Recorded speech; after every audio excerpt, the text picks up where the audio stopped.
Ako po si Miss Winnie at ito ang ating kwento. Tiyo, tama na po! Anong tama na? Alam mo naman nagipit tayo ngayon, hindi ba? Tapos mag-iinarte ka pa. Sumama ka na sa customer mo. Ayoko, Tiyo. Hindi ko na masikmura ang mga ginagawa nila sa akin eh. Sobrang kababuyan na sa pagkatao kong dinaranas ko. Wala akong pakialam. Bilisan mo na, hindi ka na dapat pang magmatigas. Binayaran na ako ng customer mo. Wala kang hiya, Tiyo. Talagang pinakinabangan mo na ako ng husto. Balang araw, pagbabayaran mo ang lahat ng ito. Kung makapagsalita ka, parang hindi ka puta. Pasalamat ka, sinalo kita noong mga panahong wala kang mapuntahan. Ngayon nagmamalaki ka na? Sino ba bumubuhay sa'yo? Ha? Ha? Napasigaw ako ng marahas na hinila ni Tiyo ang aking buhok. Sapilitan niya akong kinaladkad palabas ng bahay. Gustuhin ko man na umatungal, hindi ko na nagawa. Alam kong wala akong takas sa kalupitan ng sarili kong kadugo. Tingin niya sa akin, isang bagay na pwede niyang paglaruan, anumang oras niyang gustuhin. Tama na, Tiyo! Nasasaktan ako! Maawa ka naman sa akin! Punyeta! Saka lang ako maaawa sa'yo kapag nakabawi ka na sa hirap ko sa pag-ampon sa'yo. Ngumisi si Tiyo at tila laruan lang akong pinakuha sa customer na nakaabang sa labas ng dala niyang kotse. Pakiramdam ko, buhay pa ako ay nasusunog na ang kaluluwa ko sa impyerno. Wala akong mapuntahan at lalong wala akong malalapitan. Ako nga po pala si Lena, 35 years old. Ang masakit na pangyayaring ito sa buhay ko ay nangyari noong ako'y 20 years old pa lamang. Inosente at walang alam sa tunay na kahulugan ng salitang miserable. Galing ako sa probinsya namin sa Iloilo. Para lubos po ninyong maintindihan ang aking kwento, sisimulan ko sa panahong ako ay tuluyan ng naulila. Kamamatay lang ng nanay ko noon kaya wala akong mapuntahan. Wala kaming ibang kamag-anak maliban kay Tiyo Gary na umuwi lang mula sa paninirahan niya sa syudad. Wala na si nanay. Wala na ring direksyon ang buhay ko. Iya, huwag kang mag-alala. Nandito naman ako eh. Nakahanda akong tumayong magulang, kapalit ng nanay mo. Hindi mo naman kailangang mabuhay ng mag-isa. Tiyo, sanay po ako sa buhay dito sa probinsya. Baka po maging sakit lang ako sa ulo niyo kapag sinama niyo ako. Hindi ako nakapagtapos ng pag-aaral. Wala po akong alam na gawin kundi ang maglinis lang ng bahay, maglaba at magluto.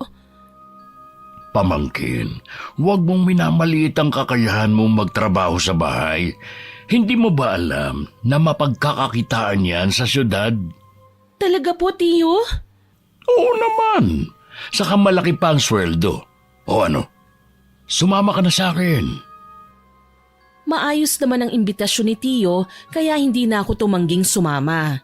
May kalayuan ng syudad sa amin, gayon pa man hindi ako nakitaan ng pagrereklamo sa mukha ng aking tiyuhin. Pagdating namin sa bahay niya, nakaramdam ako ng kalungkutan. Lalo na nang makita kong ibang-ibang lugar na tinitirhan ni Tiyo kumpara sa lugar na pinagmulan ko. Oh, bakit malungkot ka? Pasensya na po, Tiyo. Hindi ko lang po maiwasang maalala ang nanay ko. Kung hindi lang siya nagkasakit, baka nandito pa rin siya at kasama ko hanggang ngayon. Hindi mo na dapat na binabanggit ang nanay mo at iniiyakan. Alam mo kasi, sabi ng matatanda, hindi raw natatahimik ang mga kaluluwa kapag laging pinagluluksa. Hindi ko po kasi magawang pigilan, Tiyo eh. Namimiss ko po si nanay. Simulat sa pool ngayon lang kami nagkahiwalay. Masaya na ang nanay mo saan man siya naroon. Alam ko yun dahil kilala kong positibong taong kapatid ko nung nabubuhay pa. O ano, mabuti pa magpahinga ka na at ihahanap kita bukas ng trabaho. Ang bait niyo naman po, Tiyo. Mabait talaga ako, lalo na sa mga taong mapapakinabangan ko. Nakitawa ko kay Tiyo sa pag-aakalang maganda nga naman talaga ang hangarin niya. Akala ko nga, swerte na ako sa pagkakaroon ng ikalawang magulang sa katauhan niya. Pero sa paglipas ng mga araw, hindi ko akalaing magbabago ang pagtingin kong yun. Lalo na at matitikman ko ang pinakamasaklap na trahedya sa piling ni Tiyo. Nagsimula yun nang isama niya ako sa isang bar kung saan siya nagtatrabaho bilang bouncer. May kalakihan po ang katawan ni Tio, matangkad at brusko, kaya nga naisip kong nakakatakot siguro kapag sinuway ko siya sa bawat sasabihin niya. Baka umuwi akong baldado. Anong ginagawa natin dito, Tio? Ipapakilala kita sa mga kaibigan ko. Marami silang pwedeng ibigay sa iyong trabaho. Huwag ka magalala. Hindi na nila kailangan ng papeles para patunayan ang kasipagan mo sa trabaho. Pero bakit naman po sa ganitong lugar pa? Ang daming babaeng halos kita ng kaluluwa oh. May mga lalaki naman kung makapanghipo. Huwag mo na silang papansinin. Ang mahalaga, magkapera ka ngayong gabi. Kabado ko at halos hindi na nakaangal pa nang sapilitan niya akong ibinigay sa sinasabi niyang kaibigan. Ilang lilibuhin din ang nakita kong iniabot sa kanya tsaka ako hinila papasok sa kotse. Halos magpakamatay ako nang mapagtantong hindi ang serbisyo kong marangal ang binabayaran ng lalaking yun kundi ang laman ko at pagkatao. Binaboy nila ako, Miss Winnie. Tinanggalan ako ng dangal at ang masakit pa, sa halip na kaawaan, mas lalo pa akong inabuso. Mas lalong ginusto ni Tio na pagkakitaan ako. Tio, natatakot na po ako. Ginahasa nila ako. Binaboy nila ang pagkababae ko. Tio, ireklamo po natin sila sa mga polis. Ipakulong po natin sila. Nababaliw ka na ba? Kaya nga tayo nagkakapera dahil sa katawan mo eh. Tapos mag-iinarte ka pa? Tumigil ka nga dyan. Napakasama niyo pala, Tio. Akala ko pa naman mabuti kayong tao. Pero nagkamali ako. Sa mundong ginagalawan natin, dalawa lang ang klase ng tao, pamangkin. Isang tanga at isang tuso. Ang nakakalungkot lang, nabibilang ka sa mga taong tanga. Nagsisisi ako na nagtiwala ako sa inyo, Tio. Manggagamit kayo. Abusado at walang awa. Bueno ngayon. Sa ganito na ako noon pa eh.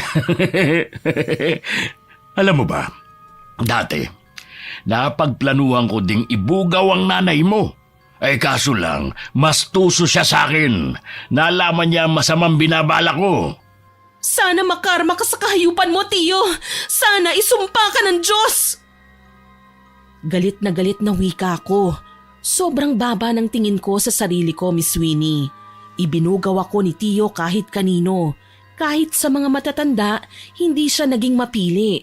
Basta malaking magbigay, ipagagamit niya ako. Hindi ko nga alam kung paano ko nasikmura ang panggagamit sa akin ng mga walang yang lalaki. Ang itinatak ko lang sa isipan ko, kailangan kong mabuhay. At hindi ako pwedeng magpakita na lang ng kahinaan. Kaya kahit masaklap ang aking naging buhay, pinili kong lumaban. Niyakap ko ang kapalarang alam kong balang araw, maisusuka ko rin. Hanggang sa makilala ko si Emil. Siya man ay customer ko. Ilang beses na rin kaming nagsiping. Tila nawalan na ako ng pag-asang makakabangon sa putikang kinasasadlakan ko. Salamat na lang kahit papaano, mabait naman si Emil. Ayun nga lang, kapag sinabi niyang kailangan niya ako, hindi ako pwedeng tumanggi. Napakaganda mo, Lena.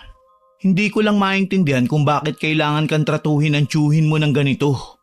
Tingin niya sa akin isang bagay na kailangan pakinabangan. Hindi na niya ako tinuring na kadugo. Masakit, Emil, pero wala akong magagawa eh. Nakatali ako sa kanya. Palagi niyang ipinamumuka na malaking utang na loob ko sa kanya. Bakit hindi mo siya subukang kausapin? Sabihin mo na hinihingi mo na sa kanya ang kalayaan mo. Tapos sumama ka na sa akin. Sumama? Nahihibang ka na ba? Hindi tayo personal na magkakilala. Nagkakamali ka dyan.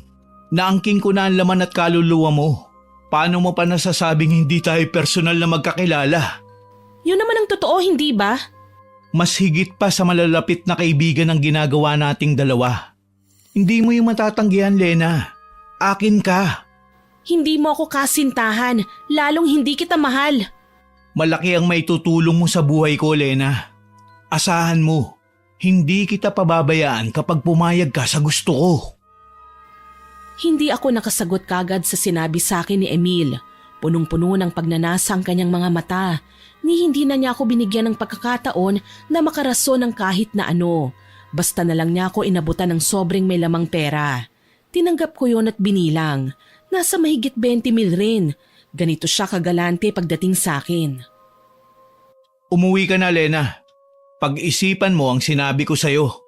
Hindi ko pa alam kung papayag ako. Tsaka si Tio Gary malamang hindi siya papayag na ipamigay ako. Mas gusto niya na permanente ako napapakinabangan. Bibigay ka din, Lena. Alam ko. At ako na ang bahala sa tiyo mo. Oo nga pala, yung cellphone number ko, isave mo ha. Oras na kailanganin mo ang tulong ko, tawagan mo lang ako. Nagkakamali ka, Emil. Hindi ako hihingi ng tulong sa'yo. Tignan natin. Huminga ako ng malalim tsaka ako lumakad paalis. Alam kong imposible ang sinasabi niya pero kailangan sumunod ako sa agos. Pagdating ko sa bahay nadatnan kong lasing si Tio. Nagkalat ang mga bote ng beer sa paanan niya. Nakatalong ko ang tsuhin ko sa mesa at bumubulong-bulong. Inabot ko ang kamay niya at nagmano. Tio, nandito na po ako. Aba, nandito na ang pamangking kong puta. Ano? Magkano kinita mo ngayon? Akin na. Heto po, Tio, 10,000. Gagong Emil yun ah. Bakit 10,000 lang? Dadagdagan niya raw po yan kapag pumayag kayong ibenta na lang ako sa kanya. Isahang bayad. Ayoko. Anong akala niya sa akin? Tanga? Abay, mas malaki pa ang kikitain ko sa paiba-ibang lalaki na gagamit sa'yo, Lena. Tarantado pala lalaking yun eh. Bakit hindi niyo na lang po ako hayaang kunin niya? Mukha naman siyang mabait. Tsaka masisigurado ko na mababayaran ko ang sinasabi niyong utang na loob ko sa inyo kapag sumama ako sa kanya. Gaga! Sinisigawan mo ba ako? Napaiyak ako nang lumagapak ang pisngi ko matapos akong sampalin ni Tio.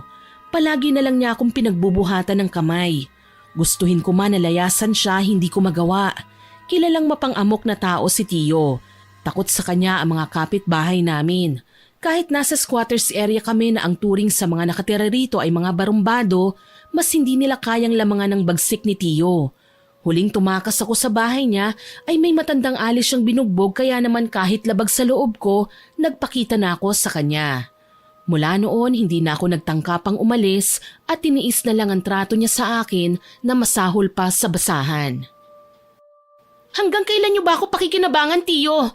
Hayaan niyo naman ako mabuhay ng naaayon sa gusto ko. Sawa na akong maging isang babaeng bayaran.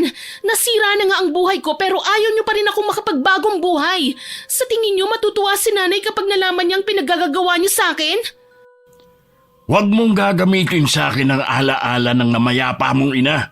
Ngayon ko lang nararanasang gumante sa kanya. Alam mo ba kung bakit ako umalis sa bahay namin sa probinsya?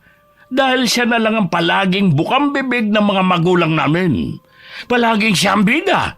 Siya ang paborito. Siya ang magaling. Ngayon, saan siya dinala ng pagiging mabuti niyang anak? Nauna na siya sa langit. Kung ano man po ang hindi niyo pinagkaintindihan ng nanay ko, labas ako ron. Huwag ka nang sumagot pa. Wala kang karapatan. Buwisit. Tio! Umalis ka nga sa harapan ko. Baka tadyaan kita dyan eh. Umiiyak na tinalikuran ko si Tio. Sobrang baba ng tingin ko sa sarili ko sa totoo lang. Gayunpaman, nagpapasalamat na lang ako dahil hindi na siya nagtanong pa at nangulit sa halagang binigay sa akin ni Emil. Hindi ko binigay lahat ng pera dahil inipon ko yun. Umaasa akong kapag nakahanap na ako ng tiyempo, makakaalis na ako sa bahay niya. Pumasok ako sa aking kwarto at nagkulong. Kinaumagahan, tulog pa si Tio nang magising ako. Kumakabog ang dibdib ko na bumangon at hinablot ang isang backpack. Mga mahalagang gamit ko lang ang nilagay ko doon kagaya ng pera, cellphone at iilang damit. Siguro ito na ang tamang pagkakataon para tumakas. Patiyad akong bumaba sa hagdan. Malapit na ako sa pinto, ngunit kay bilis kong tinakasan ng kaluluwa nang may humawak sa binti ko. Nanlilisik ang mga mata ni Tio habang nakahiga sa sahig. Saan ka pupunta? Ayoko na po, Tio. Tama na ang pambubugaw niyo sa akin. Aalis na ako. Nahihibang ka na ba? Wala ka na mapupuntahan. Hindi pa kayo nakakasigurado, Tio. Kaya dyan na po kayo. Pikit mata kong sinipa ang muka ng aking tiyuhin gamit ang malaya kong kabilang binte kaya nabitawan niya ako. Sinamantala ko naman ang pagkakataong yun para kumaripas ng takbo. Habang papalayo sa bahay ng aking tiyuhin, inilabas ko ang aking cellphone.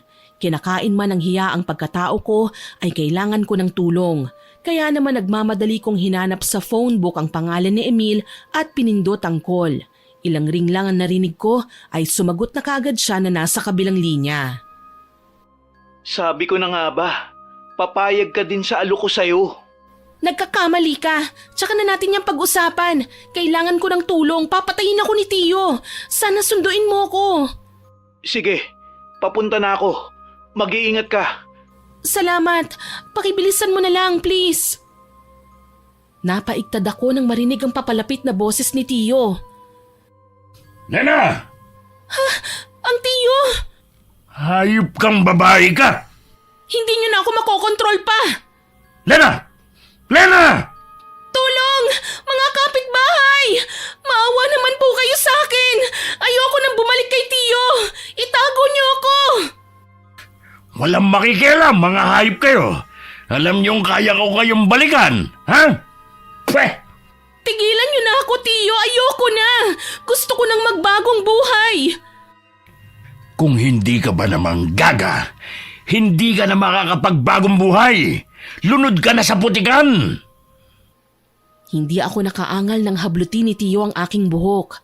Napasigaw ako at napasunod sa kanya nang kalad ka rin niya ako pabalik sa bahay. Tinginan sa amin ng mga kapitbahay. Alam kong gusto nila akong tulungan ng mga sandaling yon, Miss Winnie. Pero hindi rin naman nila magawa. Natatakot sila kay Tio na kahit ang mga tambay, kanya-kanyang iwasan na lang ng tingin. Tio, huwag! Mas nababagay ka sa sulok na to, punyeta ka! Pinagod mo pa ako sa kakahabol sa'yo! Hindi na po tama ang ginagawa niyo eh. Hindi ako hayop. Ah, ganon ha? Nakita kong tumalikod si Tio na akmang may kukunin. Kaya naman tuluyan na akong nanlaban at muli siyang sinipa. Bumalandra siya sa may banggera kaya nagmamadali akong bumangon at umakyat sa taas. Pumasok ako sa kwarto at doon nanginginig na nagkulong. Kailangan kong mag-isip ng paraan para makatakas. Lena! Buksan mo to! Umalis ka na, Tio! Layuan mo na ako! Buwisit ka talagang babae ka! Talagang sinasagad mo, pasensya ko ha! Humanda ka oras na makapasok ako sa kwarto mo! Hindi mo na magagawa ang lahat ng gustuhin mo, Tio. Baka nakakalimutan mo, tsuhin lang kita. At kung gaano ka kabagsik at katuso, ganun din ako. Nanggagalaiti kong singhal tsaka nilingon ang bintana. Nagliwanag ang mga mata ko nang mapagtantong pwede kong lumabas mula doon. Minsan na akong napagsabihan ni nanay na bawal dumaan ang mga babaeng kagaya ko sa bintana dahil may pamahiin na itatanan daw ang babaeng hindi dumaraan ng maayos sa pinto. Ayoko nang isipin ang paniniwala na yun. Sa sitwasyon ko ngayon, wala nang magtatangkapang magtanan sa akin. Nagmamadaling lumabas ako sa bintana. Matapang akong humakbang sa bubong hanggang sa may mahanap akong mababaw na parte. Kaagad akong tumalo na ikinasigaw naman ng ilan sa mga nakakita sa akin. Hindi na ako lumingon pa sa pinanggalingan. Tumakbo lang ako ng tumakbo hanggang sa may natanaw na akong paparating na kotseng tila ba sasalubong sa akin. Kotse ni Emil. Dumungaw sa bintana ang lalaki tsaka ako tinawag. Lena, halika na. Akala ko hindi ka na darating eh. May isa akong salita, Lena. Hindi ako basta-basta nangangako nang hindi ko ginagawa. Salamat. Akala ko talaga mamamatay na ako sa kamay ni Tio. Galit na siya. Halos hindi na nga niya ako kinikilalang pamangkin eh. Ngayon mo pa ba napagtanto yun? Sa simula pa lang, hindi ka niya natrinatong kadugo. Ibinugaw ka nga niya, hindi ba? Sinamantala niya yung mga hayok sa laman. Lena, baka nakakalimutan mo. Nananahimik ako. Ang tiyo mo lumapit sa akin. Sino ba naman ako para tumanggi? Isa pa, may pera ako. Kaya ko kayong bayaran. Kahit pa kaluluwa ng tiyo mo, kaya kong bilhin. Alam mo, Emil, wala kang karapatang magyabang. Ang meron ka ngayon, pwedeng mawala sa hinaharap. Huwag kang masyadong makampante. Nakakatuwa. Tumatapang ka pala kapag natatakot. Sabihin na nating nagsawa na ako na palaging inaapi. Ngumisi lang si Emil at hindi na sumagot pa. Lalo niyang pinaharurot ang sasakyan papalayo. Dinala niya ako sa isang malaking bahay. Tahimik doon at mukhang walang tao. Nasaan tayo, Emil? Anong ginagawa natin dito? Ito ang isa sa mga bahay ko. Walang ibang tao rito, kundi tayong dalawa lang. Hindi mo na ako dapat na dinala dito. Kahit sa tabi mo na lang ako ibinaba. Kaya ko namang maghanap ng matutuluyan eh. Ito ang mas ligtas na lugar para sa'yo. Hindi ka mahahanap ng tiyo mo. Malayo ka sa gulo. Ayokong magkaroon ng utang na loob sa'yo, Emil. Tama na ang minsan pang gagamit mo sa akin. Hindi kita ginagamit, Lena. Dapat nga matuwa ka eh. Hindi kita pinabayaan. Kung tutuusin, isa ka lang bayarang babae. Kaya wala kang karapatang questionin ang ginagawa ko para sa'yo. Dahil ligtas ka naman. Ngayon aalis ako at uuwi sa bahay ko. Mamayang tanghali, may darating na dalaga rito para magsilbing alalay mo. Wag na wag mong tatangkaing tumakas dahil kaya kitang matuntun saan ka man magpunta. Tinalikuran ako ni Emil pagkatapos niyang sabihin ang bagay na yon. Hindi ko alam kung tuluyan na ba akong namanhid dahil hindi man lang ako makaiyak sa labis na galit at lungkot na aking nararamdaman. Nakalaya nga ako sa kalupitan ni Tio pero nalipat naman ako sa kasamaan ni Emil na sa tingin ko mas mahirap takasan. Wala sa sarili kong naupo ako sa sofang nasa tabi ko. Kairang yan ang lugar na kinaroroonan ko. Puro mamahali ng mga gamit na kahit antigo na ay naghuhumiyaw sa ganda at elegante. Pero paano ako mabubuhay sa lugar na ito? Mag-isa lang ako. Wala akong kasama. Mamamatay ako sa lungkot dito. Nawawala ng pag-asa na nakatulog na lamang ako sa sofa. May hinang tapik sa aking balikat ang nagpagising sa akin. Nang dumilat ako, tumambad sa aking paningin ang mukha ng isang babae. Ate Lena, ate gumising ka na. Halika, may dala akong pagkain. Naihain ko na sa kusina. Sino ka? Ako si Mariel, Ate Lena. Ako ang kinontrata ni Sir Emil para samahan ka dito sa bahay. Nasaan ang amo mo? Bakit kailangan niya akong ikulong dito? Masanay ka na, ate. Hindi lang naman ikaw ang tinulungan ni Sir. Yun nga lang, may magiging kapalit. Ano ka mo? Kapalit? Oo. Hindi ba't karamihan sa inyo ginagawang empleyado ni Sir? Huwag ka mag-alala.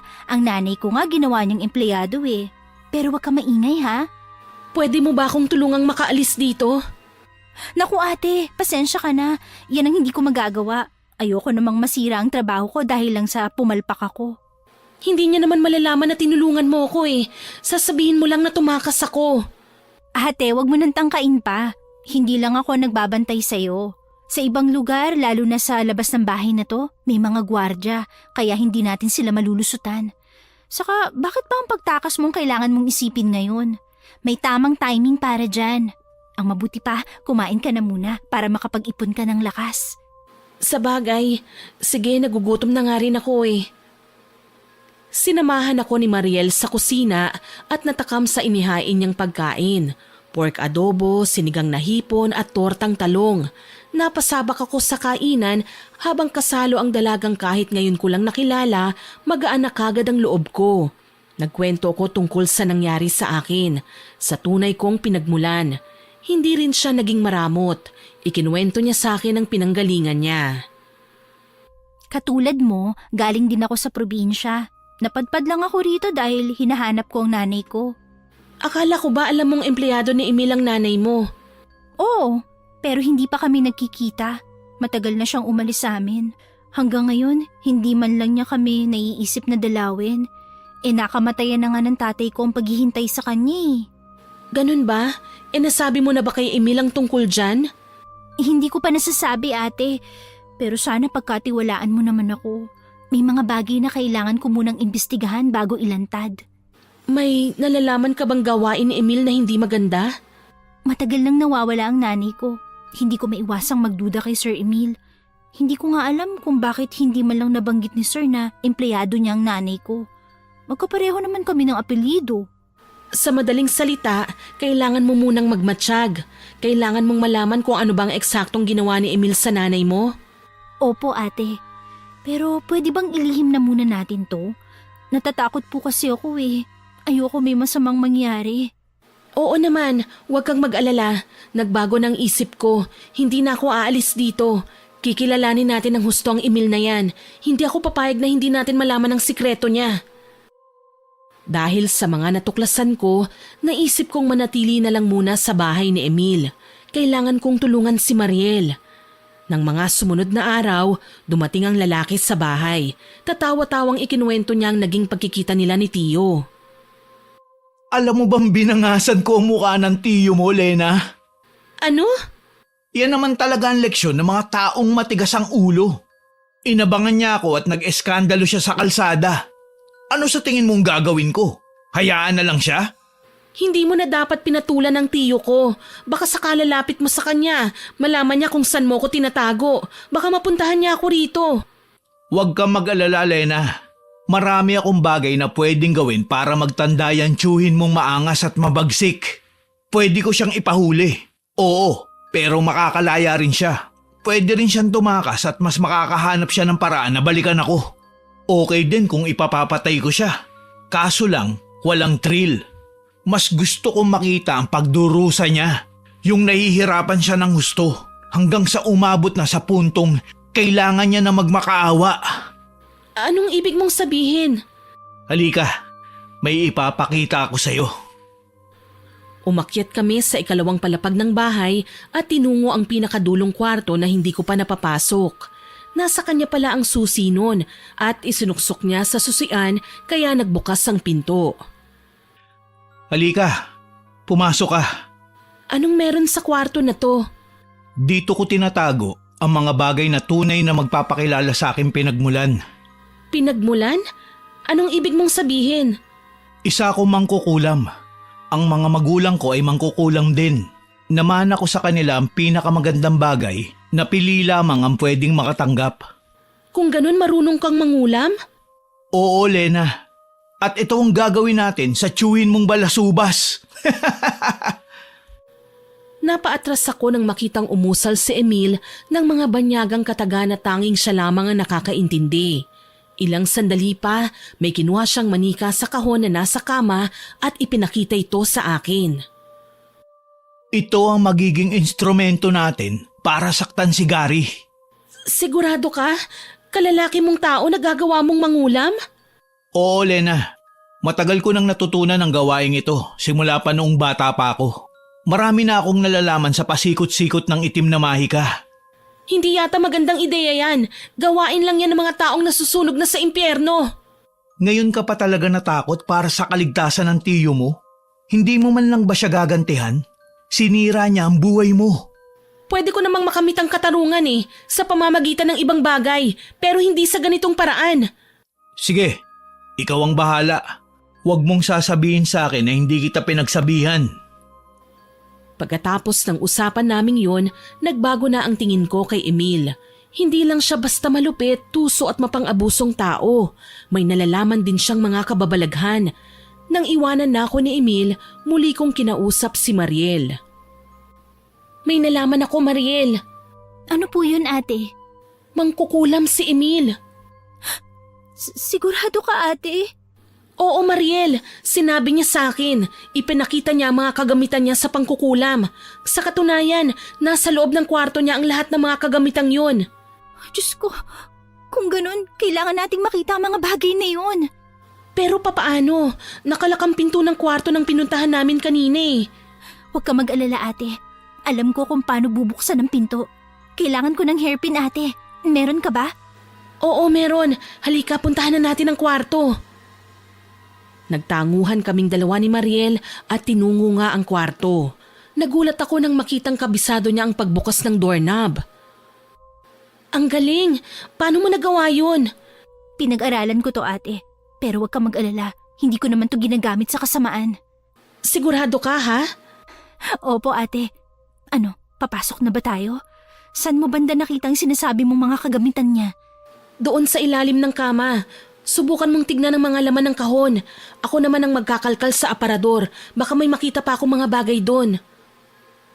Hinalungkat ko nga ang lahat ng laman ng aparador. Dito ko nakita ang mga bagay na mas lalong nagpalinaw sa akin sa mga malalagim na kayang gawin ni Emil. Mga manikang gawa sa putik, may mga nakataling itim na tela, may mga nakaukit na salitang hindi ko maintindihan.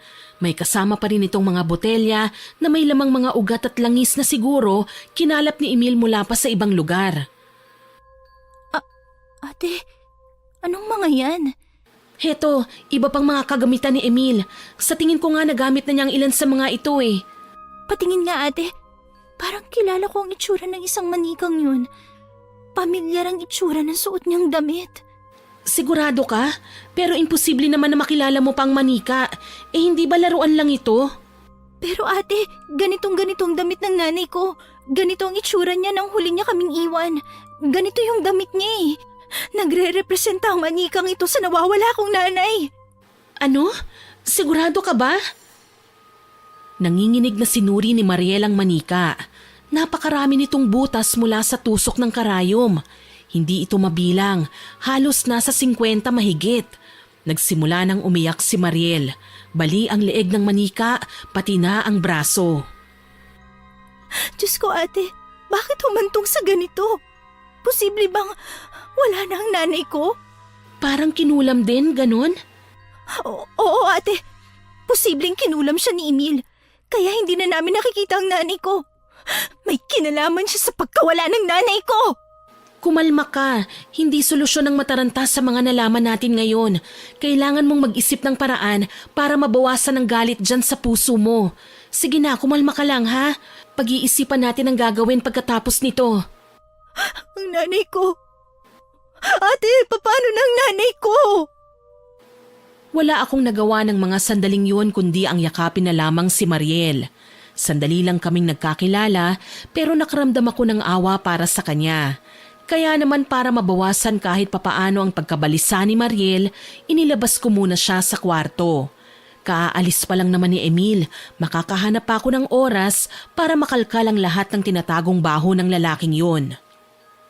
Huwag kang mag-alala, malalaman din natin ang nangyari sa nanay mo. Salamat ate ha. Kahit papano, gumaan ang pakiramdam ko. Ako nga ang dapat magpasalamat sa iyo eh. Hindi mo ako hinusgahan kahit alam mong naging bayaran ako. Hindi mo naman ginusto yun eh. Biktima ka lang ng mga taong kagaya ng tiyo mo, ni Sir Emil. Pati nga ang nanay ko, dinamay nila. Paano ko ito ipapaliwanag sa pamilya ko? Paano ko sasabihin sa kanila na naging biktima ng kulam ang nanay ko? Huwag kang mag-alala, magiging okay din ang lahat. Kasama mo ko sa lahat ng gagawin natin. Nang mga sumunod na sandali, inabala ko ang sarili ko sa paghahanap ng iba pang mga bagay na nag-uugnay sa pagkatao ni Emil. May mga nakuha kong litrato tungkol sa probinsya ng kanyang pinagmulan at sa kanyang asawa. Tama ang sinabi ko, Miss Winnie. May asawa si Emil na nagngangalang Guada. Pero bakit hindi niya na ikukwento sa akin ang tungkol sa babae? Bakit umaasta siyang binata at malaya? Nasaan kaya si Guada? Sa labis na kuryosidad ko, ginawan ko ng paraan na masundan si Emil. Pinlano ko ng mabuti ang mga susunod kong hakbang para makalabas ako ng bahay. Isang araw, hindi na malaya ng mga gwardya na nakapuslit kami ni Mariel palabas ng bahay. Nagawa namin yon sa pamamagitan ng pagbabalat kayo. Nagsuot kami ng hindi pamilyar na mga damit kaya hindi nila kami napansin. Inabangan namin ang pag-alis ni Emil. Hindi niya nakita ang pagtakbo namin palabas sa likurang bahagi ng gate dahil abala siya sa pagbibigay ng instruksyon sa mga gwardya kung ano ang mga susunod na gagawin.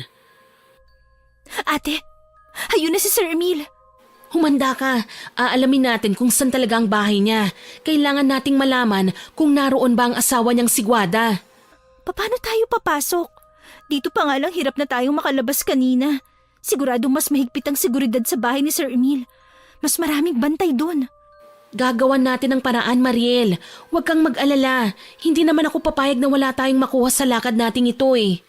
Sabagay, sang-ayon ako sa sinabi mo ate. Kailangan ko ding kumpirmahin ang hinala ko sa amo ni nanay. Kailangan kong malaman na may koneksyon ng manikang yun sa pagkawala niya. Huwag kang mag-alala. Oras na malaman nating may kinalaman si Emil sa pagkawala ng ina mo, mananagot siya. Maingat naming sinundan si Emil. Kahit nagmamaneho siya ng sasakyan, hindi namin hinayaang mawala siya sa aming paningin. Hindi naman kalayuan ang biyahe namin.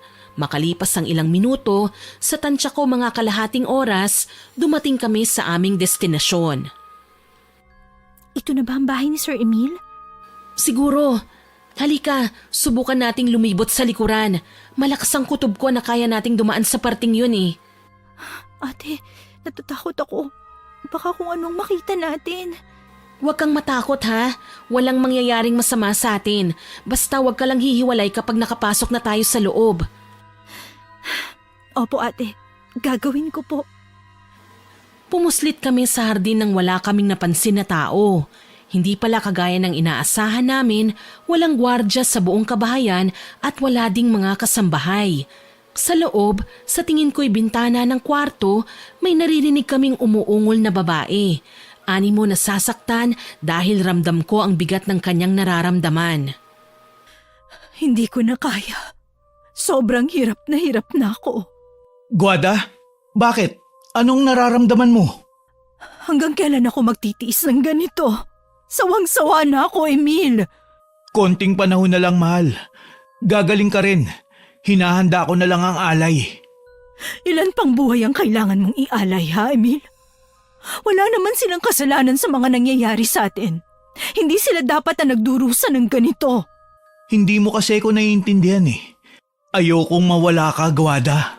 Ikaw lang ang kaisa-isang taong mahalaga sa akin. Kung talagang mahal mo ko, hahayaan mo na akong mamahinga. Saka huwag ka na magpanggap, Emil. Alam ko naman kung ano ang dahilan, kaya gusto mo pa ako mabuhay. Gagaling ka, Guada. At sa pagkakataong yun, ibibigay mo na sa akin ang lahat ng gusto ko. Sinubukan kong sumilip sa siwang ng bintana. Isang babaeng nakaratay sa kama ang kasalukuyang kausap ni Emil. Napakaraming aparatong nakakabit sa kanyang katawan. Tila ba yun na lamang ang sumusuporta sa buhay niya para madugtungan pa. Ate, anong meron? Nakita ko na si Guada. Kausap niya si Emil. Nagmamakaawa siya na pagpahingahin na pero mapilit si Emil na hahanapan siya ng alay. Alam mo ate, matagal ko nang napapansin na may pagka-psycho si Emil. Lahat na lang ng babaeng ayaw sa kanya, pilit niyang kinukulong. Aba, hindi maganda ang mabuhay ng walang kalayaan. Siguro ang nanay ko, kinulong niya din sa lugar na to. Malaki ang posibilidad. May narinig pa kasi akong sinabi ni Emil na tungkol sa alay na hinahanda niya. Hindi ko alam kung para saan. Hindi naman siguro para kay Guada. Hindi naman siya mukhang halimaw. Ate naman nakakatakot kaya yung mga nalalaman natin. Mas lalo ko nag-aalala. Wala na yata ako mahahanap na bakas ni nanay. Huwag kang mag-alala. Maghahanap tayo ng paraan. Tsetsempo lang tayo. Halika, ang mabuti pa lumayo na muna tayo rito. Babalik pa ba tayo sa bahay ni Sir Emil? Hindi na, Mariel. Nakatakas na tayo eh. Hindi na ako babalik sa impyernong yun. Ano, sasama ka ba? Sasama ako ate. Wala din naman akong balak na manatili na lang doon. Baka mas lalo ako mapahamak. Huwag kang mag-alala. May pera naman akong naipon mula sa mga binigay sa akin ni Emil eh. Ito ang gagamitin natin para makahanap ng matitirhan. Pasimple nga kaming umalis ng bahay na yon. Naglakad kami ni Mariel dahil noon ko lang naramdaman na malaya ako. Walang kinatatakutang tsuhe na pwedeng maghabol sa akin, wala ring manggagamit na lalaking balak na naman akong ikulong. Basta masaya ako sa pagiging malaya. Hindi ko na napansin ang meron sa paligid, kaya naman hindi ko napaghanda ang may lalaking basta nalang humablot sa akin. Ha? Tiyo? Ang tagal kitang hinanap, pamangkin kong bayaran. Alam mo bang binangasan ako ni Emil dahil gusto niyang tigilan na kita? Pwes ngayon, mamamatay ka na sa mga kamay ko. Matandang panot! Itiwan mo ang ate ko! At sino ka naman? Hindi mo kaano-ano ang pamangkin ko. Nag-iisa lang ako nakadugo niya. Nagkakamali ka. Kahit hindi kami magkadugo, pamilya na ang turingan namin sa isa't isa. Kaya wag kang pakasisiguro na kikilalanin ka pa ni ate. Takot na takot talaga ako nang sumayad ang kamay ni Tiyo sa braso ko. Pakiramdam ko, sanlaksang kilabot na naman ang ipaparanas niya sa akin kaya kailangan kong makalayo. Bitiwan mo ako, Tiyo! Hindi, sasama ka sa akin. Sa akala mo, makakamula ka pa? Isama mo pa yung alalay mo. Mariel, tumakbo ka na! Hindi kita iiwan, ate. Kailangan kitang tulungan. Hindi mo kilala si Tio. Baka saktan ka lang niya. Hindi nakinig sa akin si Mariel. Sa katunayan, gumawa siya ng isang bagay na hindi ko akalaing makakapagpairita ng lalo kay Tio. Sinakyan niya sa likod ang lalaki at sinabunutan. Biglang lumakas ang loob ko sa nakita. Kaagad ko ring hinila ang braso ko na hawak niya at dinampot ang batong na mataan ko sa di kalayuan. Tinansya ko ang lakas nun para patamaan si Tio Gary. Mariel! Ilag! Aray! Tinamaan ako sa mata! Hayop kang babae ka! Talagang papatayin mo ako! Buti nga yan sa'yo, Panot! Ang mga taong abusado kagaya nyo, dapat lang na pinarurusahan! Halika na, Mariel! Tumakbo na tayo! At magkahawak pa kami ng kamay na tinakbo ang eskinita. Hindi namin alam kung saan papupunta. Ang gusto ko lang makalayo kami sa lugar na ito. Hayaan na sana nila kami dahil hindi ko na gusto pang mabuhay na ginagamit lang nila. Nakalayo nga kami kay Tio Gary pero nakasalubong naman namin si Emil. Nagtingin na ng mga tao sa amin nang magkasundo kami ni Mariel na magsigawan. Pero nakakalungkot lang, tila ba walang naririnig ang mga tao. Wala man lang good Samaritan na nagpasyang lapitan kami. Hinila niya ako papasok sa kotse at sinampal pa niya si Mariel nang makapasok na kaming lahat. Sinong may sabi sa inyo na tumakas? Huwag mong idadamay si Mariel. Kasama ko siya dahil napilitan siya na sundan ako para mai-report sa'yo kung saan ako pupunta. Hindi makapaniwala si Mariel sa sinabi ko, pero hindi ako nagpatinag. Kailangan kong magsinungaling para hindi siya maparusahan ng sobra. Umiiyak ang dalaga sa tabi ko kaya niyakap ko siya. Hindi naman nagbago ang tingin sa amin ni Emil. Ginawaran niya kami ng tingin na tila ba gusto kaming lamunin. Ulitin mo pang ginawa mo, Lena. Talagang hindi ka magsisisi. Iiyak ka ng dugo dahil sa kapangasan mo. Ako pa ngayon ang mapangahas? Anong ginagawa mo kay Guada? Hindi ba ikinulong mo siya at ayaw mong pakawalan? Nagmamakaawa na nga sa'yo ang asawa mo, matigas pa rin ang puso mo. Paano mo nalaman ang mga bagay na yun? May mga paraan ako, Emil. Ang kapal ng mukha mong angkinin ng buhay namin. Wala kang karapatan. Lalong wala kang karapatang gawin kaming alay. Bakit? May magagawa ba kayo kung gusto kong ipalit ang buhay nyo para sa buhay ng asawa ko? Wala kayong laban sa akin, Lena. Akin ka! Sa halip na sa dating bahay na pinagtaguan niya kami dinala, humantong kami sa bahay kung saan naroon si Guada. Sapilitan niya kaming hinila ni Mariel at ikinulong sa isang kwarto. Hindi ko maipaliwanag kung bakit napakalakas ng lalaki at nagawa niya kaming ikulong nang nag-iisa lang siya. Nanginginig na umiiyak si Mariel. Ako naman, pinagbabayo ko ang pinto sa labis na galit. Wala akong ibang gustong gawin kundi ang basagin ang mukha ni Emil. Paano yan, ate? Nakakulong na tayo sa lugar na to. Hindi na natin makakamit ang katotohanan na hinahanap natin. Binigo ko ang pamilya ko. Huwag ka nang umiyak, Mariel. Kasalanan ko to eh. Kung hindi na sana kita isinama pa rito, hindi ka sana nadamay. Pero ate, kahit ano pang paliwanag ang gawin natin, kasama pa rin ako sa problemang ito. Damay na ako. Hindi na ako makakatakas hanggat hindi ko nalalaman ang totoong nangyari kay nanay. Hayaan mo, gagawa tayo ng paraan, ha? Ate, ililigtas kita. Hindi ko man nagawa yun sa nanay ko. Gagawin ko naman sa'yo. Ililigtas kita at ilalayo sa gulong ito. Pinlano naming mabuti ang mga gagawin. Salamat na lang talaga, pagsapit ng 4:00 ng hapon, binuksan na ni Emil ang pinto. Hindi niya na ito nilock. Kampante naman ako na hindi nyo nagagawin pa ang ginawa nyong pagtaka sa pinagtaguan ko sa inyo. Alam mo kasi, Lena, kahit saan pa kayo magtago, mahahanap ko pa rin kayo. Mahahanap? Gagamitan mo ako ng mahika para mabihag mo na naman ulit? Sabihin mo na kasi, ano bang kailangan mo sa akin? Simpleng tao lang ako. Oo, simpleng tao ka lang. Pero may kakayahan ka sa ibang bagay. Hindi mo nga lang alam. Bakit hindi mo ipaliwanag sa akin? At bakit kailangan mong malaman? Hindi mo pwedeng alamin ang mga kakayahan ko. O ang misyon ko kung bakit kailangan kitang ikulong dito sa bahay ko? Ang mga patapong tao na kagaya mo, hindi na dapat na binubuhay sa mundo. Kayo ang naging dahilan kung bakit naging patapon ang buhay ko. Higit sa lahat, hindi ako patapon dahil wala akong ginagawang masama sa kapwa. Malakas akong sinampal ni Emil. Bahagyang sumama ang kanyang reaksyon pero kaagad din naman itong nagbago nang marinig ang pagtawag ni Guada. Hindi pa tayo tapos. Babalikan kita at sisingilin sa ginawa mo. Akala mo ba natatakot ako sa'yo? Pasensya na. Wala sa bokabularyo ko ang salitang takot, Emil. Tapos na ang madidilim kong sandali sa piling nyo. Ganun na? Sige, ipapatikim ko sa'yo ang malaimpyernong sandali sa piling ko. Napasigaw ako nang hinablot niya ako at binaliwala ang mga pagtawag ni Guada.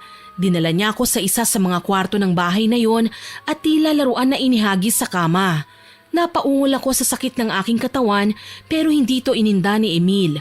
Marahas niyang pinunit ang suot kong damit kaya nalantad sa kanya ang aking hubad na katawan. Hayop ka! Bastos! Oo, talaga? Anong tawag sa mga babaeng kagaya mo? Biktima lang ako ng kahayupang ginawa niyo. Hindi na kayo naawa. Talagang paulit-ulit mo pa akong binababoy ng ganito.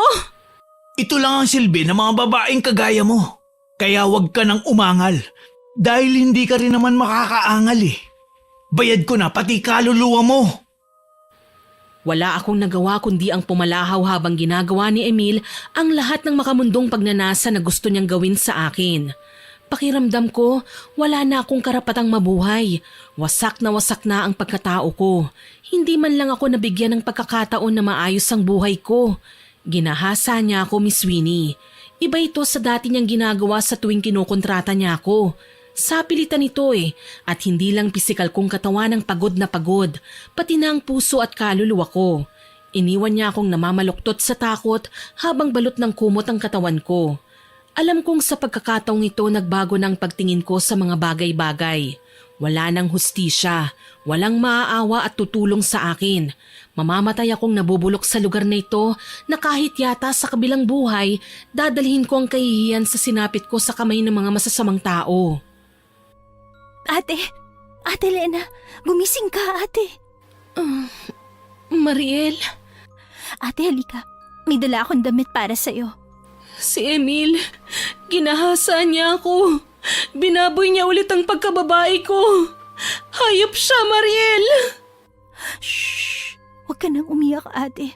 Hindi ka nag-iisa. Kasama mo ako. At si Ate Guada. Anong ibig mong sabihin? Halika, magbihis ka na muna bago kita dalhin sa kinaroroonan ni Ate Guada. Sige, magbibihis ako. Mabuti na lang may mga damit na binigay sa akin si Mariel, kaya napalitan ko ang punit kong suot.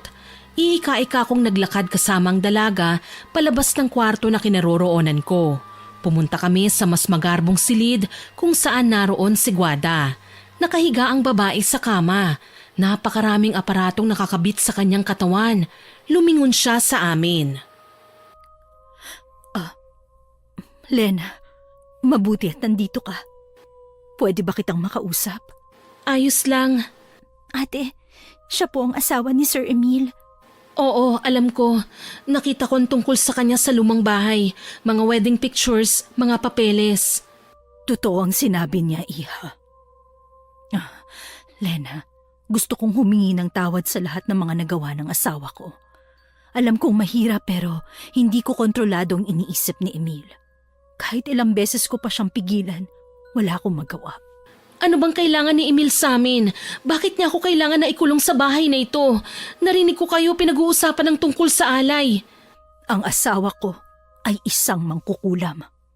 Minana niya ang kaalamang ito mula sa kanyang mga magulang.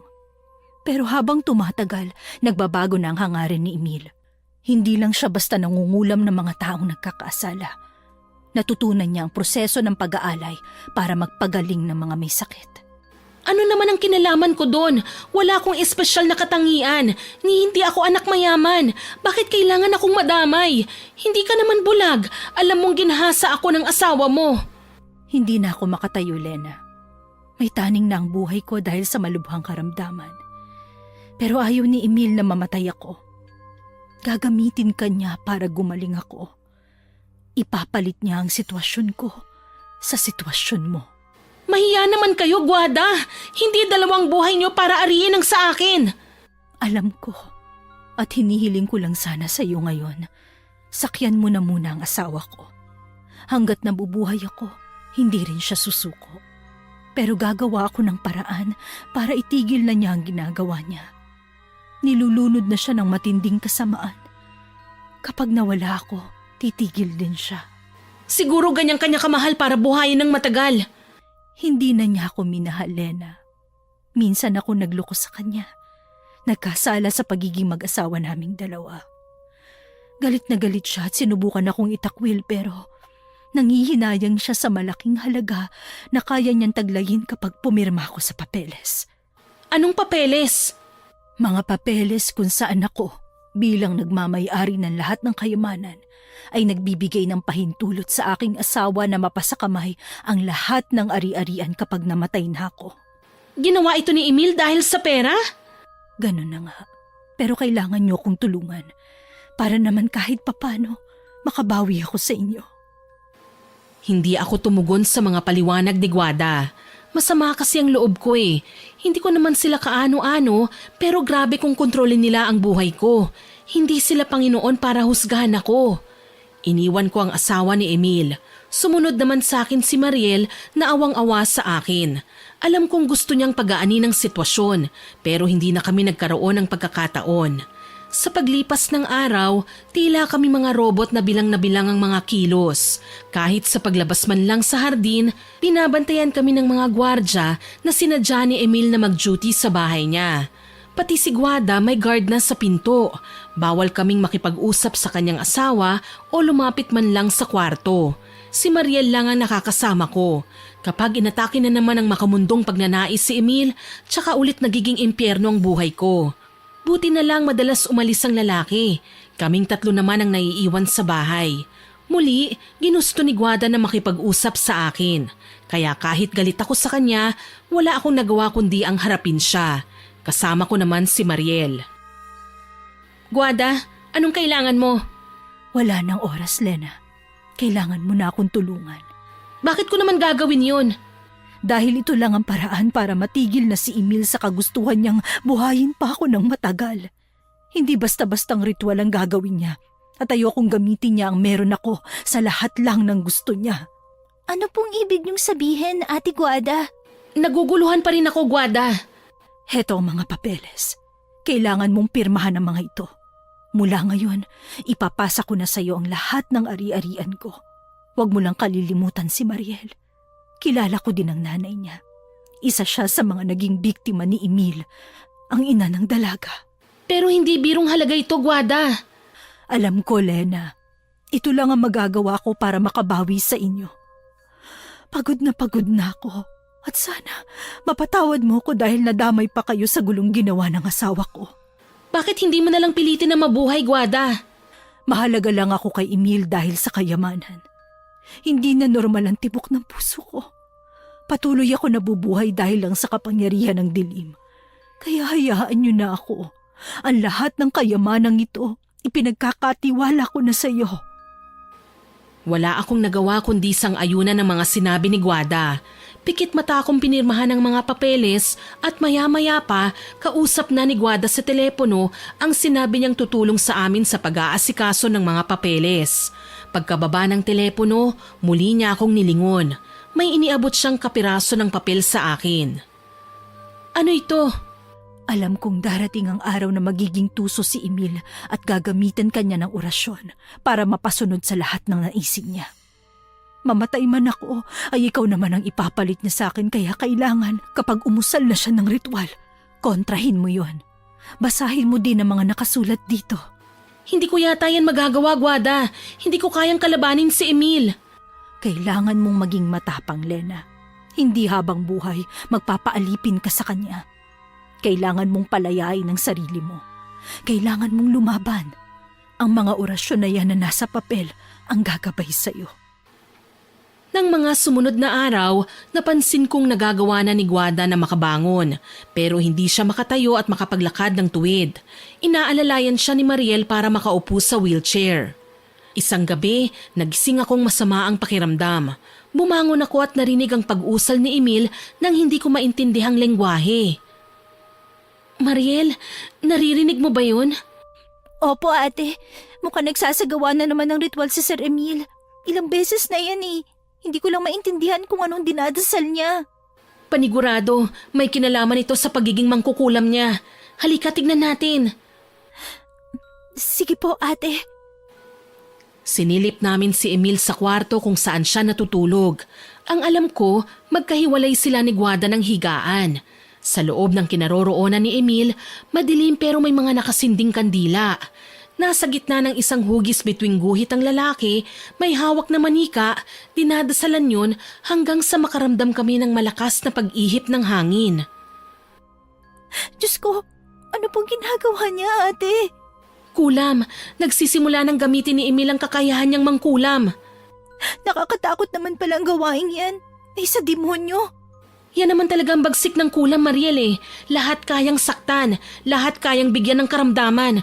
Kahit wala tayong kasalanan, tinatablan. Sa tingin mo ate, sino naman po ang kinukulam niya? Hindi ko alam, pero kailangan nating makita ng mas malinaw ang ginagawa niya. Tama. Ang problema, paano? Mukhang hindi naman aalis ang lalaki niyan sa kinauupuan niya. Huwag kang maingay, maghihintay lang tayo ng tamang tiyempo. Sinamantala kong pumasok sa kwarto nang tumalikod si Emil. Kasalukuyan niyang binubuhusan ng langisang nasabing manika. Hugis lalaki yon at may kasamang picture na nakadikit sa bandang dibdib. Nanlaki ang mga mata ko nang makitang litrato yon ni Tio. Anong ginagawa mo? Hindi ka ba natutuwa, Lena? Heto na, isasagawa ko ng paghihiganti natin sa tiyo mo. Ito na ang tamang oras para kulamin natin siya. Nababaliw ka na, Emil! Hindi pa ako nababaliw, Lena. At alam ko pa kung anong ginagawa ko. Hindi sa lahat ng pagkakataon, hahayaan ko na lang na maging mabagsik ang chewin mo. Deserve niyang magkasakit. Ate, baka may ibabalita na naman sa'yo. Ang mabuti pa, bumangon na lang tayo ate. Para wag nang mag-ingay ang lalaking yan. Mamaya sugurin na naman tayo rito. Dala ng matinding pangingilabot, pinili na lang namin ni Mariel na magkulong sa aming kwarto kahit nahirap na kaming makatulog. Akala ko tapos na ang bangungot na yon, Miss Winnie. Pero nagkamali ako. Kinabukasan, kinalampag ni Emil ang dingding ng aming kwarto. Nang gigigil niya kaming ginising. Bumangon ka, Lena! Ano na naman kaya ang problema ng hinayupak na to? Ang aga-aga napakaingay. Ate, baka may ibabalita na naman sa'yo. Alam mo, Mariel, wala na akong pakialam kahit na ano pang sabihin ni Emil. Sabay man silang mamatay ni Tio Gary, alam kong hindi ako malulungkot o magsisisi. Pareho naman silang may kasalanan sa akin eh. Ang mabuti pa, bumangon na lang tayo ate. Para wag nang mag-ingay ang lalaking yan. Mamaya sugurin na naman tayo rito. Sige, mabuti pa nga. Ayoko rin naman na makitang nagwawala si Emil eh. Baka hindi na ako makapagpigil at makagawa ko ng kahit na anong bagay na ikagagalit niya. Saktong pagkatapos kong magbihis, sinalubong ako ni Emil sa labas ng kwarto. Nakapanglakad na damit ang lalaki. Pinasadahan pa niya ako ng tingin sabay ngisi. Sumama ka sa akin. May ipapakita ako sa'yo. Ayoko! Dito lang ako! Huwag ka nang umanga, Lena. Hindi mo pwedeng palampasin tong papakita ko sa'yo. Halika na. Sumama ka na. Ayoko nga sabi! Makikinig ka ba sa akin? O kailangan pa kitang kalad ka rin? May sarili ako mga paa. Kaya kong maglakad. Huwag mo nang patagalin pa. Sumakay ka na sa kotse. Wala akong nagawa kundi ang padabog na sumakay sa kotse. Kahit kasi tumanggi ako, wala rin namang mangyayari. Literal na maghihilahan lang kami hanggang sa matapos ang araw namin na may mga bugbog ako o bali sa katawan. Bago kami makaalis, nalingunan ko pa sa may bintana si Guada. Naka-wheelchair siya sa mga sandaling yon at tipid ang ngiting iginawad sa akin. Tahimik na nag-drive ng kotse si Emil, ni hindi niya ako kinikibo. Ayos lang din naman sa akin yun dahil abala ang isipan ko sa ibang bagay. Kailangan kong makahanap ng tiyempo para makatakas at makapagsumbong na sa pulis. Siguro naman paniniwalaan ako ng mga alagad ng batas. Kung ano man ang binabalak mo, wag mo nang ituloy. Alam ko kung ano naglalaro sa isipan mo, babae. At sisiguraduhin ko sa'yo na hindi lang ikaw ang masasaktan kapag tinangka mo na naman tumakas. Bakit ba pinipilit mo sa akin ang sarili mo? Hindi ako mayaman, lalong hindi ako kilalang tao. Hayaan mo na kasi ko. Sa ginagawa mong to, wala kang pinagkaiba sa tiyuhin ko. Pareho kayong gago. Ang gago mong tiyuhin, malamang, malubha na ngayon. Kaya huwag kang mag-alala. Kapag sinuway mo lahat ng kagustuhan ko, isusunod kita sa kanya. Sana mamatay ka na. Sa tingin mo, basta na lang mamamatay ang alagad ng dilim? Nagkakamali ka dyan, Lena. Luluha ka muna ng dugo bago mo ako makitang mamatay. Huminto ang kotse at pabalibag na binuksan ni Emil ang pinto. Ako man ay hinila niya at marahas na kinaladkad sa pamilyar na lugar na yon. Papunta kami sa tirahan ni Tiyo. Dire-diretso kaming pumasok sa loob at hindi na nag-abala pang kumatok. Naabutan namin si Tiyo na nakahilata sa kahoy na higaan, mukhang hindi naman lasing pero halatang nanghihina. Kinabahan ako. Siguro may kinalaman na sa ginawang pangkukulam ni Emil ang nangyari ngayon sa sakim kong tiyuhin. Kahit papaano natakot ako, hindi para sa kanya kundi para sa sarili ko. Kaya nga talagang manakit ng tao si Emil sa nakakasindak na paraan. Nakita mo na ang sitwasyon ng tiyo mo? Malubha na ang sakit niya. Tinuso ko lang naman ang kalawanging karayo mamanika at alam kong iepekto yun sa kanya. Kahit patayin mo pa siya sa harapan ko, wala akong pakialam. Ang mahalaga sa akin makalaya ako. Hindi ka na magiging malaya. Bakit? Umaasa ka ba talagang gagaling si Guada kagaya ng ginawa mong pag-aalay sa nanay ni Mariel para mabawi pa niya ang kanyang lakas? Ang tanga mo naman. Ha? Anong ibig mong sabihin? Pahapyaw na sinabi sa akin ni Guada na hindi ka raw nakikinig sa bawat sabihin niya. Gusto na niyang mamahinga pero ikaw naman tong ayaw na mamatay siya. Mahiya ka naman sa asawa mo, Emil. Pagod na siya at hindi na niya ginusto pang mabuhay. Tumahimik ka. Wala kang alam. Muli, tila nilamon na naman ng galit si Emil. Hinila niya ako at ninudngod sa kinahihigaan ni Tiyo. Muntik na akong mapasuka nang malanghap ang napakalansa niyang amoy. Tsaka ko lang napagtanto, nagsuka na pala ng dugo si Tiyo. Matapang ka kanina tapos ngayon titili ka? Magdusa ka sa amoy ng suka ng tiyuhin mo. Ano ba? Wag! Gary, gumising ka. Ipakita mo sa pamangkin mo ang ginawa ko sa'yo. Hayop ka, Emil! Isa kang demonyo! Matagal na akong demonyo, Gary. Ngayon mo lang napansin? Aba, kung makapagsalita ka din, para namang hindi ka masamang tao. Binugaw ang sariling kadugo para sa kakarampot na pera. Kapag laging maayos ang kalagayan ko, babalikan kitang hayop ka. Lahat ng katarantaduhang ginawa mo, ibabalik ko sa'yo. Ang tanong, gagaling ka pa ba? Sinubukang magpumiglas ni Tiyo mula sa kinahihigaan pero hirap na siya sa paggalaw. Walang hiya ka! Alakanis Satanas! Diyan ka na sa kama mo mamamatay, Gary. Wala ka nang magagawa. Bago pa man muling makapagsalita si Tiyo, nagring naman ang cellphone ni Emil. Sandali niyang tinignan kung sino ang tumawag sa kanya sinagot. Si Mariel pala ang nasa kabilang linya. Narinig ko yon dahil naka-loudspeaker ang cellphone niya. Ano bang kailangan mo, Mariel? Nandito ako sa labas. May importante kong ginagawa. Sir, si Ate Guada po nag-overdose sa kwarto niya. Tulungan mo po ako, sir. Hindi ko po kasi alam kung anong gagawin ko. Gaga ka! Bakit hindi mo binantayan si Guada? Humanda ka sa akin mamaya pag uwi ko. Sir, wala akong ginawa. Kasalanan ko ba kung nilaso niya ang sarili niya? Dapat sana. May ginawa ka man lang. Huli na nga kasi nang malaman ko. Nagkulong si Ate Guada sa kwarto.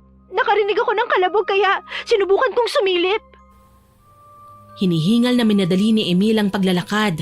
Nakakataranta lang kasi pati ako, hila-hila niya. Sa mga panahong ganito, talagang hindi niya nakakalimutan ang mga kasama niya o kahit ang mga bagay na bitbit niya. Bilisan mo, Lena. Kailangan maabutan pa natin ang asawa ko. Iaalay ko ang buhay mo para madugtungan pa ang sa kanya. Talaga bang magagawa mo yan? Baka nagkakamali ka lang. Hindi ako takot sa karma, Gaga. Ilang beses ko nang ginawa to at hindi ikaw ang makakapigil sa akin. Alam mo kasi, nakakwentuhan ko ang asawa mo. Ikaw lang ang mapilit na buhayin siya. Hindi ka ba nahihiya? Nagmamakaawa na nga siya para sa kamatayan niya. Tapos ipagkakait mo pa? Buti sana kung Diyos ka eh. Ang asawa mong nanghihina na at naghihintay na lang ng kanyang kamatayan, ginamitan mo pa ng ritual para mas humaba pang buhay niya. Wala kang pakialam. Lalong wag na wag mo kong uhusgahan. Wala kang alam. Alam mo, Emil, hindi lahat ng bagay umaayon sa gusto mo. Kaya sana, wag ka nang mangarap na para bang magagawa mong kontrolin ng lahat. Kung makapagsalita ka, parang ang dami mong nalalaman. Sabihin mo sa akin, may sinabi ba sa'yo si Guada? Magsabi ka ng totoo. Wala! Ano naman ang sasabihin niya sa akin, Aber? Siguraduhin mo na nagsasabi ka ng totoo, babae. Oras na malaman ko na may kinalaman ka sa mga nangyayari ngayon, ihanda mo ang sarili mo. Hindi kita mapapatawad. Mag-isip ka nga, Emil. Kung may kinalaman ako sa nangyayari ngayon sa asawa mo, di sana wala ako rito. Malinaw na gusto ng wakasan ng asawa mo ang buhay niya. Ungol lang ang iginanti ni Emil at galit na nagmaneho pa uwi. Makalipas ng ilang sandali, nasa harapan na kami ng bahay. Naririnig namin ang palahaw ni Mariel mula sa labas. Sa tagal naming nanatili kina Tiyo, wala man lang bang ibang taong nakalapit para tumulong kina Mariel at Guada? Pagpasok namin sa loob ng bahay, diretso sa kwarto, nadatnan namin si Mariel na hirap sa pagtulong kay Guada. Bumubula na ang bibig ng babae, tirik ang mga mata at nangingitim na ang katawan. Guada, ano nangyari? Nilaso niya ang sarili niya. Hindi ko po alam kung anong pumasok sa isipan niya at nagawa niya ang bagay na ito. Kasalanan niyo ang bagay na ito. Kayo ang may kagagawan kung bakit humantong sa ganito. Ang hirap mo rin kasing makaintindi. Wala akong kinalaman sa nangyari sa asawa mo. Galit na binitiwan ni Mariel si Guada, ngunit sinalubong siya ng sampal ni Emil. Napasigaw ako at sinubukan silang awatin pero tila ba hindi nakakakilala ang lalaki. Galit na galit siyang sinugod kami at pinagbubugbog. Buti na lang natuto na ako sa pagdaan ng mga panahon. Kinailangan ko ng lumaban. Medyo mahilo-hilo na kaming dalawa ni Mariel nang hablutin niya ang papeles na kailan lang ay pinapirmahan ni Guada sa amin. Mas lalong nadoble ang galit ng lalaki nang makita ang pirma ko sa papeles. Hayop ka, Guada! Inutakan mo ko. Pero malas mo lang. Ipapalit ko sa iyo ang bayarang babaeng pinapirma mo. Mga hayop! Kawawa ka naman. Kahit sa huling hininga, kinasusuklaman ka pa rin ng asawa mo. Mukha ka raw pera. Walang ibang mahalaga sa'yo kundi ang kayamanan niya. Kaya wag na wag mo siyang sisisihin kung ninais na niyang magpakamatay na lang. Hindi na bale. Ikaw na lang ang maglilipat ng mga kayamanan niya sa pangalan ko. Nakapangako na ako kay Guada. Kahit kailan hindi ko sisirain ang pangakong yon. Susunod ka sa akin sa ayaw at gusto mo. Sinipa ko si Emil kaya siya napahigang muli sa sahig. Nanginginig na kinuha ko sa bulsa ang isang nakatubing papel na may nakasulat na orasyon. Mula yon kay Guada. Sinabi niya sa akin na oras na magkaharap kami ni Emil sa ganitong pagkakataon, magiging tuso ang lalaki at gagamit ng mga orasyon bilang isang mangkukulam. Kailangan kong kontrahin ang kanyang bibig kasing kataga para hindi ako tabla ng kanyang sumpa. Yan lang ba ang kaya mo ang sipain ako? Bayarang babae? Ngayon, humanda ka sa gagawin ko! Hindi ako natatakot sa'yo! Umusal ng mga katagang banyaga si Emil. Tila ba masahol pa yon sa saksak sa aking kalamnan habang pinakikinggan ng bawat kataga. Kalaunan, napansin kong nagdurugo na ang ilong ko. Hindi ko na gaanong maintindihan ang sinasabi ng lalaki pero pilit ko itong nilalabanan. Maging si Mariel, nakihawak na sa papel at binasa ang nilalaman nun kaya mas malakas at mas malalim na ang pagkakabigkas namin sa mga salita. Kalaunan, nanghihina siyang bumagsak. Ang pagkakamali ko lang, itinigil namin ang orasyon kaya nakabangon ang demonyong lalaki. Susugurin na sana ni Emil si Mariel nang maging alerto naman ako. Dinampot ko ang isang may kabigatang vase at walang babalang pinukpok ko sa ulo niya. Walang malay na bumagsak sa sahigang lalaki. Tarantang nag-iyakan kami ni Mariel kasabay ang pagtatawag namin ng pulis. Ito ang inihabilin sa amin ni Guada kapag nangyari na ang trahedyang ito. Dinampot si Emil ng mga alagad ng batas.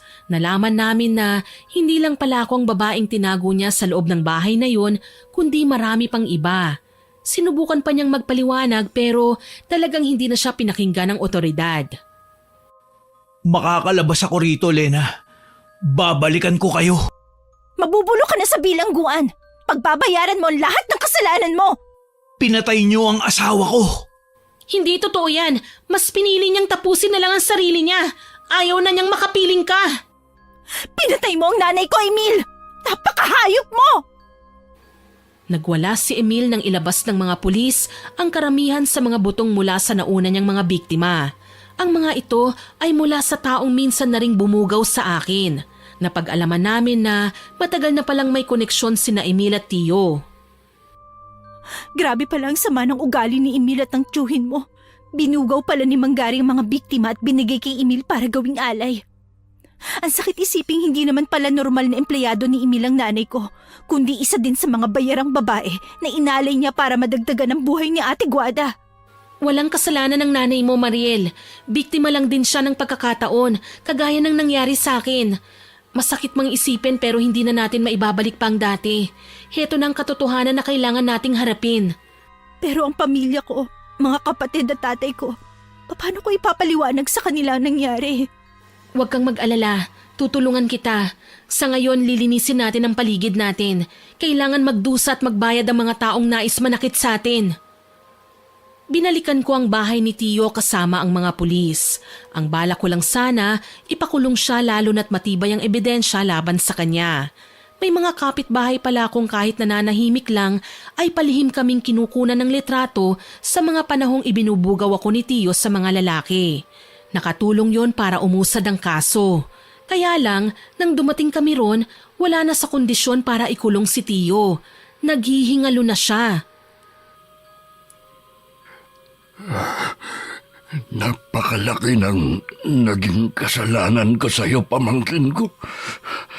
Alam kong kahit ang mga kauri kong demonyo, hindi ako mapapatawad sa ginawa ko. Pero sana mapatawad mo ko. Nabulag ako sa pera sa kahalagahan ng pwede nitong maibigay sa akin. Hindi ko man lang naisip na ikaw, dugot laman ko, ibinugaw ko para sa pansarili kong kaligayahan. Huli na para magsisi kayo, Tio. Baka po nakakalimutan nyo. Sinira nyo ang buhay ko. Hindi ko man lang nakamit ang magandang kinabukasan na pwede sanang marating ko. Ginawa nyong impyerno ang buhay ko. Alam ko yun. Nabulag ako sa labis na galit laban sa nanay mo. Siya na lang ang palaging paborito ng mga magulang ko. Siya ang mabait at mabuting anak. Habang ako ang masama. Mas lalo akong nagalit nang malaman kong lantaran na nila akong tinakwil. Hindi man lang nila ako binigyan ng pagkakataon na maging anak nila. Kaya nagtanim ako ng galit sa nanay mo. Hindi niyo po ako dapat na idinamay, Tio. Wala akong kasalanan sa kung anumang pinag-aawayan niyo ni nanay. Inosente ako. Tingin ko pa naman sa inyo, magiging kapalit ng tatay ko na gagabay sa akin. Pero ibang ginawa niyo eh. Ginawa niyo akong babaeng bayaran. Patawarin mo ako, Lena. Patawarin mo ako. Sana balang araw, mawala na din ang galit mo at mapatawad mo ko. Dahil sa mga narinig kong sinabi ni Tio, napaiyak na lang ako. Galit na galit ako sa kanya. Sa katunayan, nang makita ko siya ngayon na naghihingalo at wala nang pag-asa pang gumaling, parang gusto ko pang dagdagan ng pasakit na nararamdaman niya. Pero alam ko, Panginoon na lang ang bahalang magparusa sa kanya. Tawagin na akong masama ng lahat pero literal na hinayaan ko siyang mamatay, Miss Winnie. Hindi ko po itatanggi yun. Hinayaan ko siyang mamatay na lunod sa kanyang mga kasalanan. Pinigyan naman namin ni Mariel ng maayos na libing si Guada bilang pasasalamat sa tulong na binigay niya sa amin. Naniniwala akong mabuti siyang tao. Kaya lang, nagawang imaniobra ni Emil ang kalusugan niya para kontrolin ang buhay niya. Grabe pala ang pinagdaanan ni Ate Guada sa kamay ni Emil. Kaya pala ayaw niyang mailipat sa lalaki ang kayamanan niya.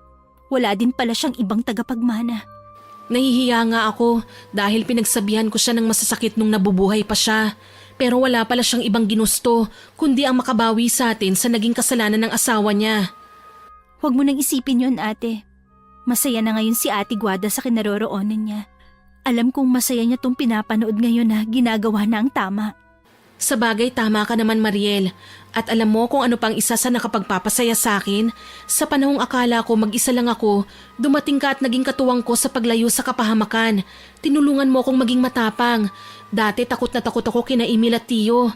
Pero ngayon nagagawa ko ng titigan sila ng buong tapang at walang kinatatakutan. Oo nga pala, ate. Bago ko makalimutan, tumawag ang attorney ni Ate Guada.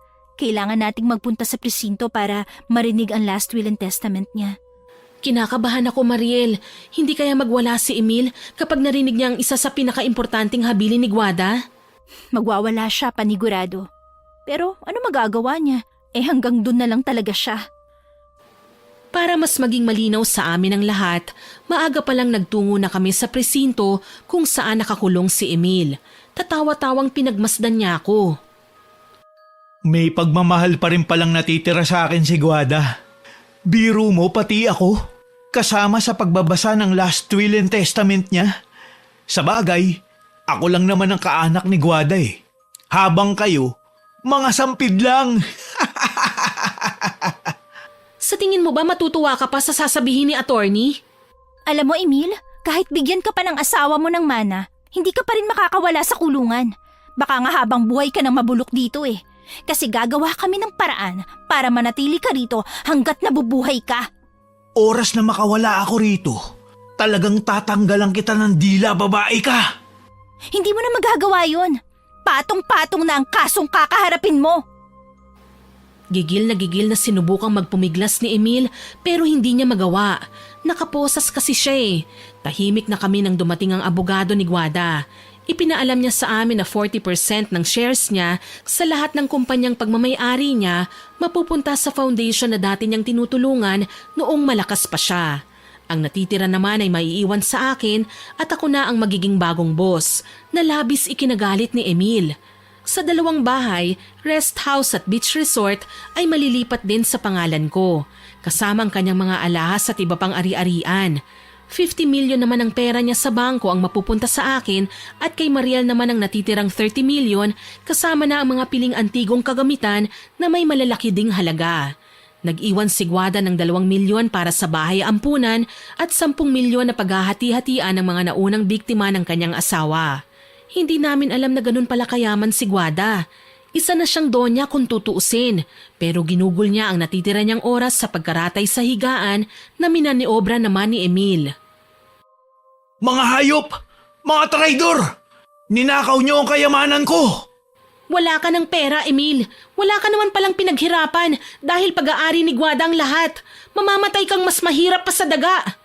Aapila ko. Hindi ko mapapayagang gawin niyo ang bagay na ito. Kagustuhan to ng mahal mong asawa, Emil. Buhay pa siya, kinamumuhian ka na niya. Hindi yan totoo. Wala kayong karapatang angkinin ng pera ni Guada. Sinubukan pa niya kaming atakihin pero hinarang na siya ng 2 pulis. Sapilitan siyang hinila pabalik sa selda kaya naman nakahinga kami ng maluwag ni Mariel. Iyak ng iyak ang dalaga dahil may iniabot pang sulat sa amin ng abogado bago umalis. Sulat na humihingi ng tawad sa lahat ng kasalanang ginawa ng kanyang asawa. Nakakaawa lang si Guada. Isa nga rin siya sa naging biktima pero siya pa ang humingi ng tawad. Sumalangit nawa ang kaluluwa ni Guada. Sana maging masaya na siya saan man siya naroroon. Huwag ka mag-alala, ate. Gagawin natin ang lahat para hindi masayang ang mga binigay ni Ate Guada sa atin. Tama ka, Mariel. At ang una nating magiging project, gagawa tayo ng foundation para sa mga babaeng may sakit kagaya ni Guada. Tutulungan natin sila sa abot ng ating makakaya hanggang sa tuluyan na silang gumaling. Niyakap ako ni Mariel. Alam kong magiging okay na ang lahat pagkatapos ng dilubyong pinagdaanan namin. Sa ngayon, napapatakbo namin ng maayos ang mga negosyong iniwan ni Guada. Walang sino man ang maghihinalang dati, isa lang akong hamak na bayarang babae pero nagawang makapagbagong buhay dahil sa tulong ng mga taong nagsilbing liwanag sa madilim kong mundo. Hanggang ngayon magkaibigan pa rin po kami ni Mariel. Pareho na kaming may mga pamilya. Masaya at nagdadamayan sa lahat ng problema. Hanggang dito na lamang po. More power po sa inyong channel at God bless. Sana po ay nagustuhan niyo ang aking ibinahaging kwento. Pero bago ko po tapusin ito, hindi ito makukumpleto nang walang shoutout sa masusugid nating listeners. Shoutout po kay Darwin May Bulado, kay Jenmer Garcia, kay Ferdy Martin Fabi at sa Fabi family, sa Pialago at Agoncillo family from Quezon. Shoutout din po kay John Bam o Bono Bonoya, kay Rosa Hilado, kay Ma'am Elizabeth Maramot, kay Lavender Story at sa Anyo Nuevo family at sa Empleo family, especially po kay Mara at Pangay. Hello din po kay Lucy San Jose, kay Lisa Takada, kay Susan Manalo, kay Cheryl Coronacion at shoutout din po kay Jovi John at sa lahat ng OFW sa Hong Kong na nakikinig po sa atin. Happy listening po sa inyo dyan. Hello din po kay Mary Joy Dulnuan na nag-comment sa Pakialamerang Biyenan upload. Ang sabi po niya, parehong mali ang asawa at biyenan. Nakialam pa ang kuya niya imbis na tumulong at payuhan ng kapatid at bayaw, nakialam pa. Ma-pride din si Ruby na walang desisyon sa buhay. Salamat po ma'am sa pagkukomento sa story natin na yan.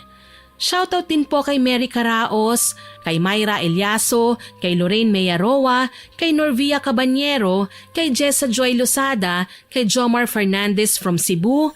Hello din po kay Mila Oraya, kay Billy Arboleda, kay Jules Velasco, kay Desiree Francisco, sa Buates Samson family. Hello po sa inyo and happy listening po. Shoutout din po kay Carlo John Nomat, kay Joanna Ibanez, Lea Lumentigar, May Ann Infante, Jessa Moso, Nika Reyes, and Myla Calumpiano. Hello po sa inyo dyan sa Punta Santa Ana and happy listening po. Hello din po kay Rebelina Santiago, kay Angelica Gonzalez, kay Aiza Mendoza, kay Lynn Buro, kay Lynn Picana, sa Noda at sa Baresa family. Shoutout din po kay Rowena Ausa at sa Ausa at sa Train family. Hello din kay Maria Reg Picache, Rechi Elmido, kay Ami Cabilin, kay Lorna Bondok at sa Reyes at Cañete family. Salamat po sa inyong lahat na nag-comment at nakinig. Abangan nyo pa po sana ang mga susunod ko pang upload. Huwag nyo rin pong kalilimutan na mag-subscribe, like, share and comment sa mga upload natin. At para po mabilis nyong makita kung may bago tayong upload, huwag po ninyong kalimutang pindutin ang notification bell para updated po kayo lagi. Aasahan ko pa rin po ang inyong suporta ha. Muli, ako po si Miss Winnie na nagpapasalamat sa inyong pakikinig.